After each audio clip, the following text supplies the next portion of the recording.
All right, so I again want to show you just a couple more ways that you can solve these problems. So just like the video from Mr. Cars, I'm going to add to a couple of the things that Mrs. Holt said.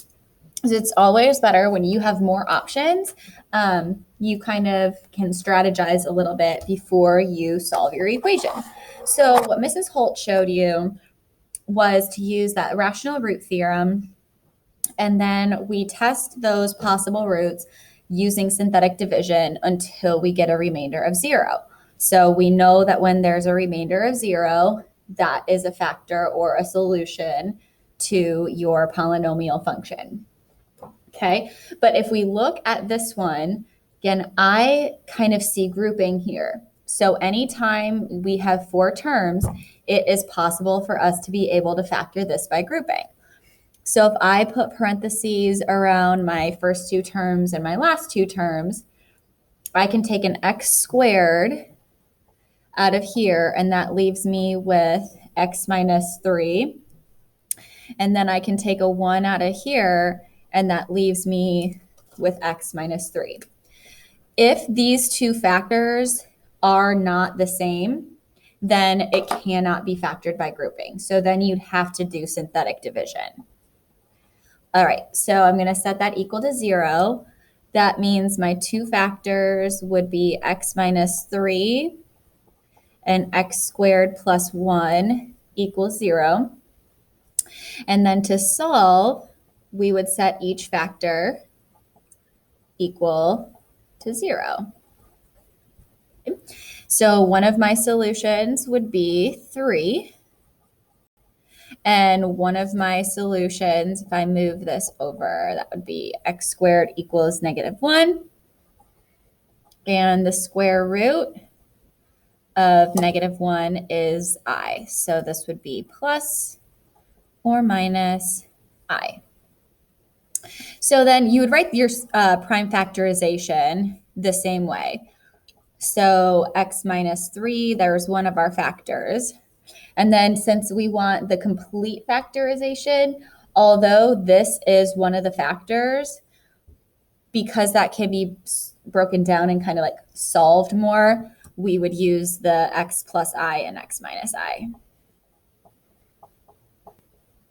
as our other 2 factors still. So you still have to make sure you do that step. Okay, now in this one, again, she showed you the synthetic division, testing out all the zeros. Here we cannot use grouping because there are 5 terms, and you can only group when there are 4 terms. But remember when I introduced the rational root theorem to you guys, I showed you on your calculator how when you've got a long list of roots, you can kind of narrow it down based on the calculator. So I wanted to make sure I reviewed that as well. And again, at home, if you're working on this, you'd want to use Desmos, but in class, you'd be able to borrow a graphing calculator. Okay. Now, we do want to make sure we reset our calculator again and turn off like the scatter plot stuff that we did with regression. So I am going to go second memory, 7 to reset. Oh, RAM reset. All right. Now, since we're not plotting any data, when I go to y equals, you want to actually keep your plot off because we're not graphing any data. So I'm going to go ahead and type this in. So x to the 4th plus x to the 3rd. Then make sure you're hitting the right arrow between. Same thing. Desmos is kind of the same thing, I think. Plus 7x squared plus 9x minus 18. The degree is 4, so that means that we will have 4 total solutions. So your graph will not only help you kind of narrow down those rational roots, but it'll also tell you how many real and how many imaginary solutions you'll have based on how many times it will cross. Okay, so I see 1, 2, and again, it may extend because right now I'm just in the 10 by 10. And since we know that 18 is a possible root, positive or negative 18, it may extend further, but it looks like it only crosses in those two places. So most likely that means that it'll have 2 real and 2 imaginary to get to that 4 total. All right, so now when you are guessing and checking for your rational roots, again, you can kind of narrow it down by looking for one of the places it crosses. So after you listed them all out, this one is actually really nice because it looks like it crosses straight through 1 and straight through -2. So you don't have to do any like estimating with the fractions or anything. I'm just going to pick 1 to start with. So then 1, 1, 7, 9, -18. 2, 9, 9, +18, +18.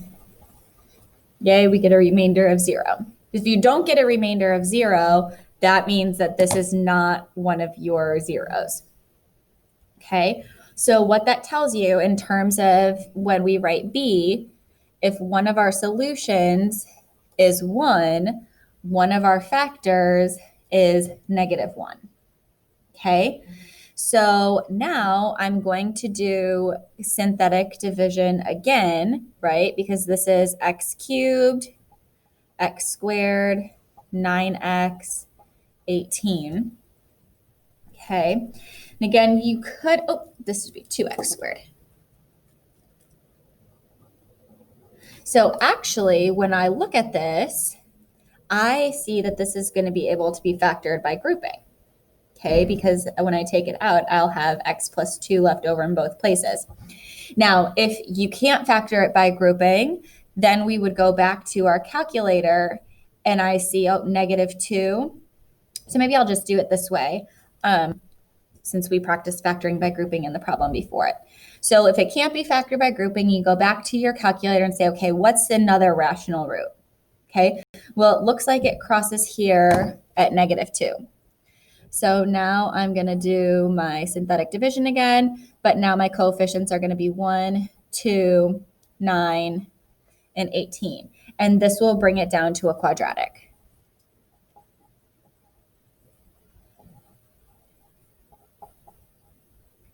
And because I get a remainder of 0, I know that this is a factor. So I'm going to go up here so I don't forget. So far, I've got 2 of my zeros. Okay, 1 and -2 are both zeros. That means x minus 1 and x plus 2 are both factors. So now when I go to solve this, this would be x squared, 0x plus 9 equals 0. Now, since I'm not missing an x term, you don't have to use factoring or quadratic formula. I can see, all right, if I subtract 9,